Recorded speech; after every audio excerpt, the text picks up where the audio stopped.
42,860.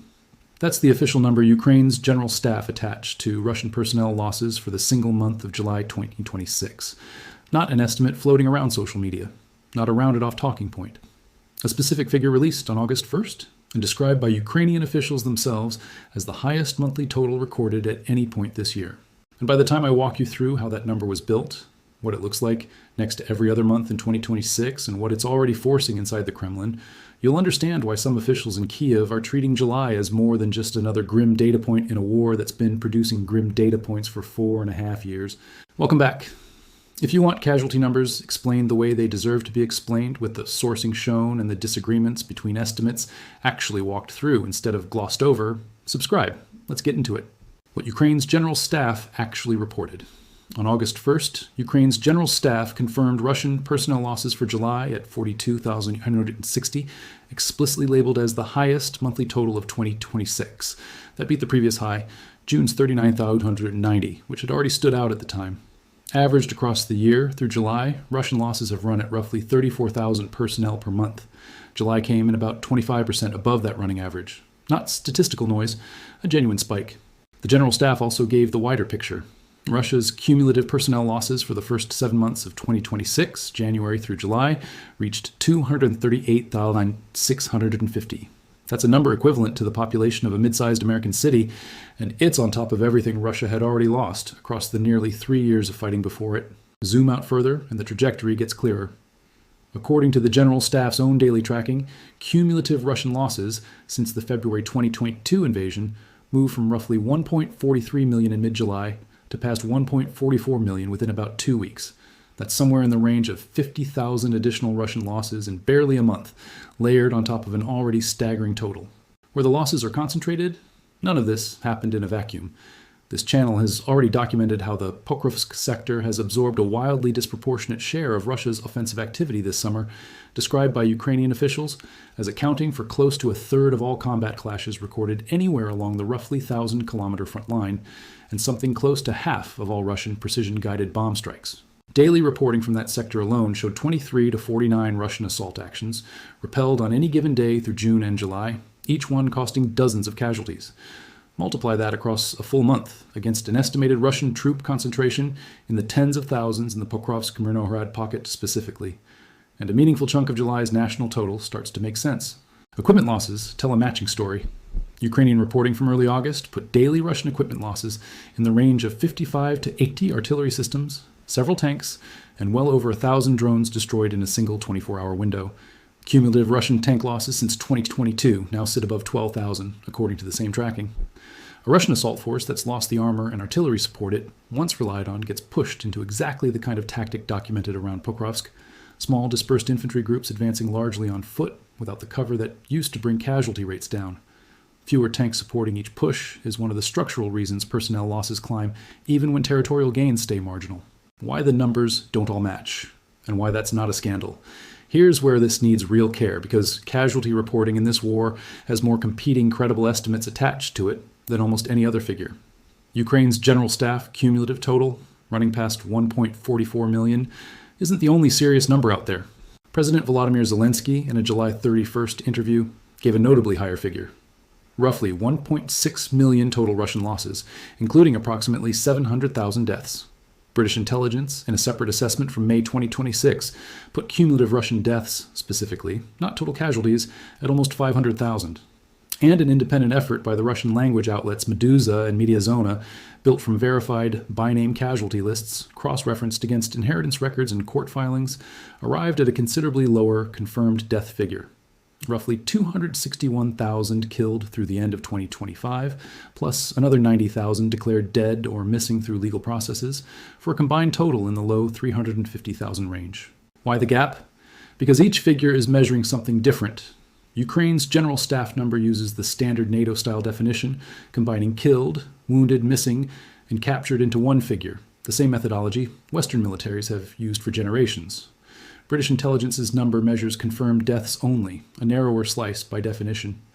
And the Meduza and Mediazona count is the most conservative of all, because it can only include deaths that left some kind of public paper trail, obituaries, inheritance filings, court declarations, in a country that hasn't officially disclosed its own casualty figures since September 2022, when Moscow last acknowledged a death toll of 5,137. That independent by-name count deserves real credit precisely because of how it was built. Years of cross-referencing regional Russian media obituaries, social media posts from grieving families, court filings, and cemetery records, piecing together a verified list from the bottom up, since Moscow has shown no intention of ever releasing one from the top down. It almost certainly undercounts the true total, since soldiers from remote regions, ethnic minority communities, or private military contractor units are less likely to leave the kind of paper trail the method depends on. But it gives something the other estimates can't: a floor, a minimum verified number below which the real total almost certainly cannot fall. Even that conservative floor in the low 350,000 range would be considered catastrophic for almost any modern military in almost any other conflict of the post-Cold War era. The human cost isn't one-sided. An honest accounting of this war's casualties can't focus only on Russia. In the same late July remarks where he discussed Russian losses, Zelensky gave a rare public figure for Ukraine's own toll: approximately 50,000 Ukrainian soldiers killed and roughly 400,000 wounded since the full-scale invasion began. Kiev has historically kept its own figures far more tightly controlled, releasing them only sporadically, roughly once a year by Zelensky's own account. Ukraine's military command has separately claimed some success in reducing losses, with then-Commander-in-Chief Oleksandr Syrsky stating in January that personnel losses had dropped by roughly 13% over the preceding year, though without releasing the underlying numbers that would let outside analysts verify that independently, what July's spike is already forcing inside the Kremlin. Here's where the casualty numbers stop being an abstract accounting exercise. Zelensky, citing Ukrainian intelligence, warned publicly on July 25th that Vladimir Putin is, in his words, preparing the conditions for expanding mobilization. He paired that warning with a specific detail. Russia had enlisted 221,000 people into its military so far in 2026, while sustaining nearly 225,500 personnel losses over the same period. Read those two numbers together. As of late July, before July's own record, 4,260 figure even got fully tallied into the annual total, Russia's own recruitment pipeline wasn't keeping pace with the rate its soldiers were being killed, wounded, captured, or reported missing. There's a second data point that reinforces this from a completely different angle. Separate reporting on Ukrainian drone strike effectiveness, covering December 2025 through April 2026, found that drone operations alone had inflicted 156,635 confirmed Russian casualties in that 5-month window, a figure that reportedly surpassed the 148,400 new recruits Russia brought in over the exact same period. That's not the grinding infantry attrition around Pokrovsk. That's drone warfare specifically, and it was outpacing Russia's entire recruitment pipeline on its own. Two different data sources, two different windows of time, the same conclusion. Russia's ability to replace its own losses through voluntary and contract enlistment has been running at a deficit for a meaningful stretch of this year, well before July's own record got tallied. Why Moscow has avoided a second mobilization, and why that's getting harder. Since the backlash that followed the September 2022 partial mobilization, Russia has leaned almost entirely on volunteer contract recruitment, offering signing bonuses worth years of average local salary in many regions, plus monthly combat pay, well above typical civilian wages. In the economically depressed areas, recruitment has targeted most heavily. That model has worked in the sense that it avoided the visible domestic backlash a conscription order would trigger, but it depends entirely on a steady flow of volunteers willing to take those terms.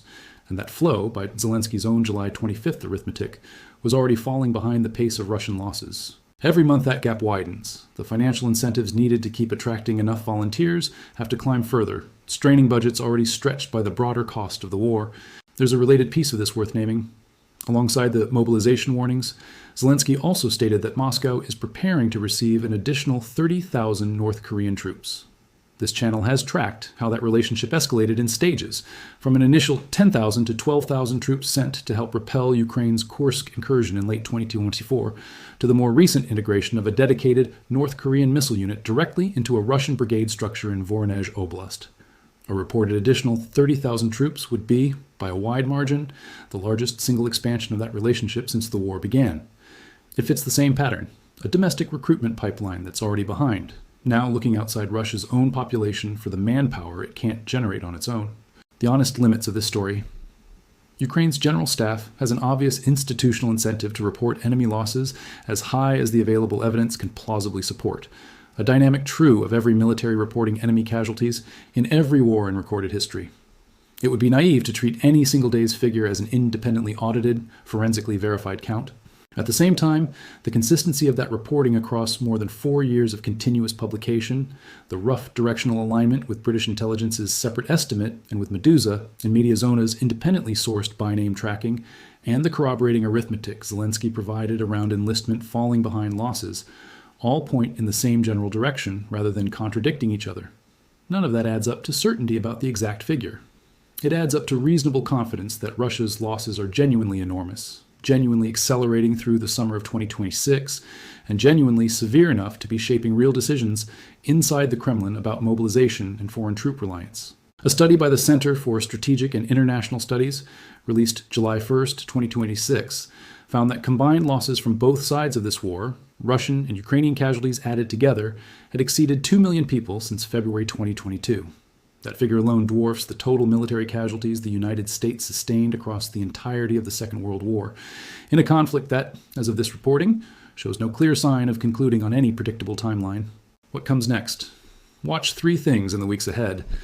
First, whether Moscow actually moves toward the broader mobilization Zelensky warned about, or continues trying to manage the recruitment gap through incremental bonus increases and expanded foreign troop integration instead. Second, whether the additional North Korean deployment materializes at the scale reported, and where those units get positioned. Third, whether August's own numbers, once tallied, extend July's spike, or mark it as a 1-month outlier tied specifically to the intensity around Pokrovsk. Every monthly statistic in this story, July's 42,860, June's 39,290, the 34,000 running average, is a component piece of a much larger total that Russia's own government has never once fully acknowledged. Every single unit inside that number represents a person a family is still waiting to hear about, on a side of this war that has stayed almost entirely silent about how many of its own people it has actually lost. Thanks for watching. If you want the next update on this the moment new figures come out, subscribe and turn on notifications, and let me know in the comments which of the 3 developments above you think we see first.